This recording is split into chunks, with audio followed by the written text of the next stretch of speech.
This video is going to illustrate how to flatten a horizon. In other words, to take a horizon, which as you see, for example, these two horizons that I've picked, we're going to make it so that it will adjust by what are called static shifts, the individual traces moving up or down, in order to flatten a horizon. All of the other horizons then change in shape as they're moved up and down. And it often is a nice way to visualize what the sedimentary layers above the flattened horizon and below are shaped like. So what I'm going to do here, this one's a little more complicated. I'm actually going to turn off top Kumano 3, and I'm going to basically be working with the flattening on this horizon, which I picked. I don't actually know which of the horizons in Gulick's paper this corresponded to, but you can see there's some spots here where there are not data in gaps. But in general, along here, it has been picked reasonably well along a particular prominent reflector. Okay, what I'm going to do is, this is a change, flattening is a change in the seismic data, not just in the horizon.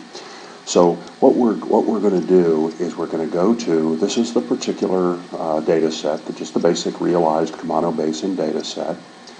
And I'm going to go in here and I'm going to create a flattening volume for this seismic. I'm going to right-click. I'm going to come down to Insert Flattened Volume.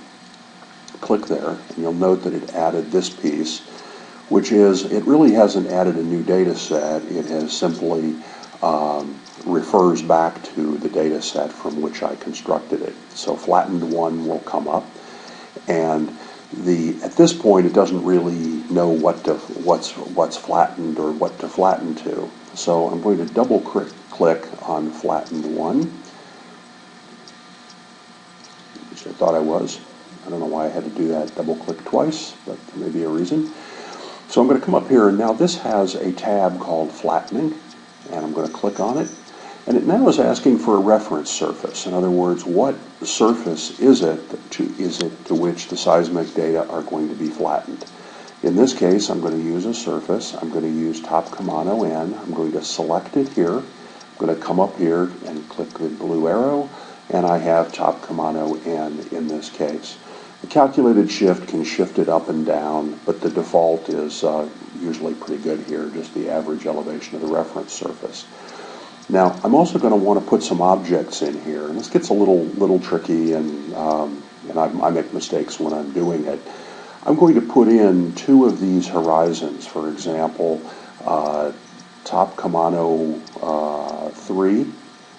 I use this button to add something to the list. I'm going to put top Kumano N in, and I'm also going to go up and put the horizon, the actual horizon picks. So top Kumano 3 here. And you'll note it uses the different symbol here for surfaces and horizons. I'm going to go to top Kumano N, and I'm going to put that in. And just for giggles, I'm going to put the water bottom in, which is, I'll put it in as a surface because I can. And I'll put in the water bottom horizon.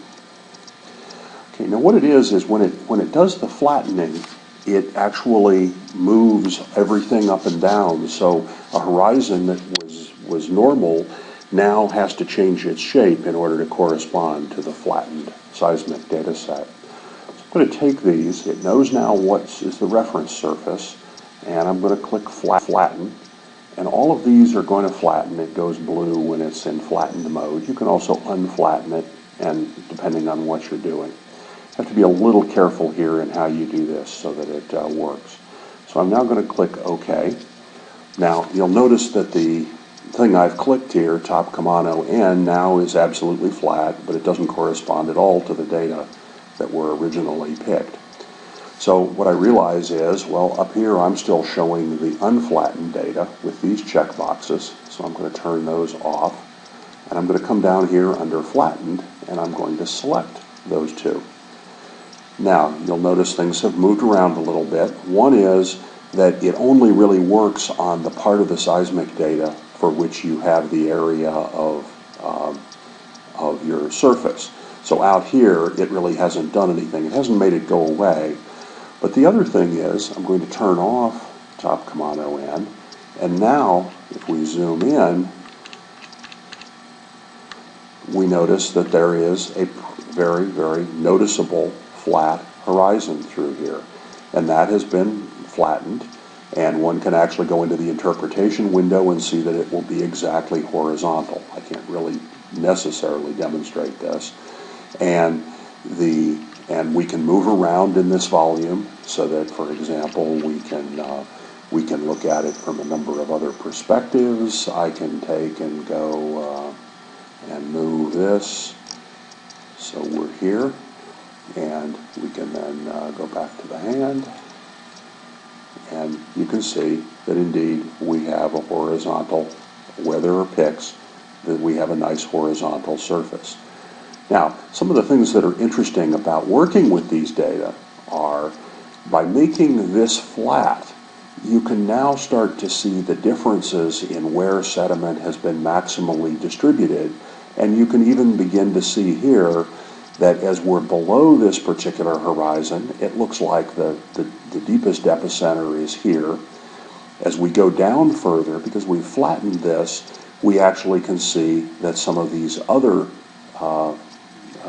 horizons or formations below are actually stepping across and showing deeper, the deeper spots are moving gradually, the older sections over here to the newer, younger sections over here.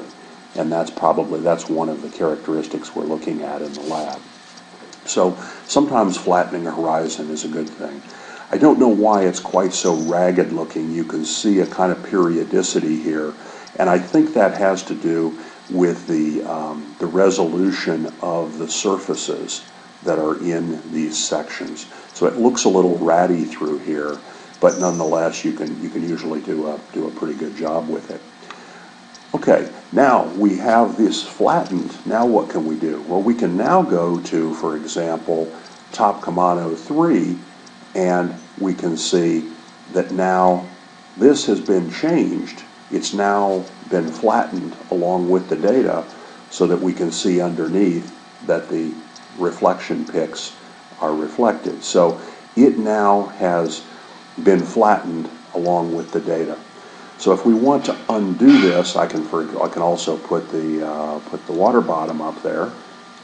Ooh, that's obviously got some serious problems with it. So let's not have to go back and look at how I created that. But I can also go up here perhaps to water bottom, and you can see it actually now illustrates the shape of the water bottom, except where there's a mistake over there. And that's where we didn't have the other data set. So it also has been changed according to the flattening. So now if I want to undo this, I can go back up to flattened one, the flattening tab, and we can now go in and unflatten all of these back to the way they were. And you need to do this. You have to be a little careful of the order in which you do things. I'm going to say OK. Now, of course, it looks completely funny because the water bottom doesn't match, nor does Kumano N. But at this point, we can now turn off the flattened seismic data set, and we can go up here to the inline, and we're now back to having a surface which corresponds to our seismic data. So that's the idea of flattening a surface. You'll find that it will be useful in the SNARC data set that we're going to do next, and it has a number of other sorts of advantages. So thank you very much, and I'll be back sometime soon.